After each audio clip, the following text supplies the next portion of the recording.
অনেক আগে একবার একের সাথে আমার একটা কথা কাটাকাটি হয়েছে। ওদের যখনই কোনো ঝগড়াঝাটি হতো, এক বিষয় নিয়ে ঝগড়া হলে 10 বিষয়ে চলে আসে।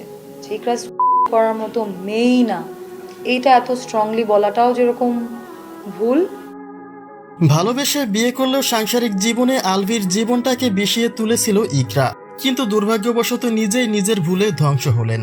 আলভি বলেছিল ইকরা তাকে মানসিকভাবে ট্রমাটাইজ করে। ঠিক এমনটাই বক্তব্য পেশ করেন আলভির সঙ্গে পরকীয়ার গুঞ্জনে থাকা ইফাত আরা তিথি। তিনি বলেন ইকরা এবারই প্রথম আত্মহত্যার চেষ্টা করেননি, এর আগেও সেই একই ঘটনা ঘটিয়েছিল, যদিও তখন তার কোনো অঘটন ঘটেনি। তবে ইকরা যে এমন টাইপের মেয়ে না, এটা যারা বলে অভিযোগ তুলছে তারা ভুল জানে, আর নয়তো তাদের ভিন্ন কোনো উদ্দেশ্য রয়েছে। ও এর আগেও সুইসাইড অ্যাটেম্প্ট করেছিল, এটা কেউ অস্বীকার করতে পারবে না। ইকরার ঘটনা সম্পর্কে তিথি বলছেন আলভি তার শুধুমাত্র একজন ভালো বন্ধু, যে হিসেবে আলভি তার স্ত্রী সম্পর্কে অনেক কথাই তার কাছে শেয়ার করেছিলেন। সব না করলেও বিশেষ ঘটনার অনেক কথাই শেয়ার করেছিল, যার ফলে তিনি ইকরা সম্পর্কে কিছুটা হলেও জানতে পেরেছেন। এমনকি ইকরার সঙ্গে তার এর আগে একবার বিতর্ক লেগেছিল বলেই বক্তব্য রাখেন ইকরা। তিনি বলেন ইকরা অভিযোগ তোলেন আলভির নামে, কিন্তু তখন তিনি ডিভোর্স দেওয়ার পরামর্শ দেননি, বরং ইকরাকে বুঝিয়েছেন।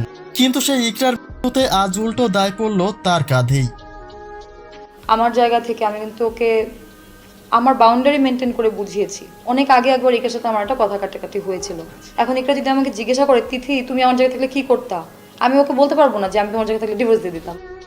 তিথি বলেন ইকরা যেদিন অঘটন ঘটায় তার আগের দিন থেকে সে পাগলামি শুরু করে, যার কারণ ছিল আলভি কেন তিথির জন্মদিনে উপস্থিত ছিল, অথচ এই জন্মদিন কোনো পরিকল্পিত বিষয় ছিল না।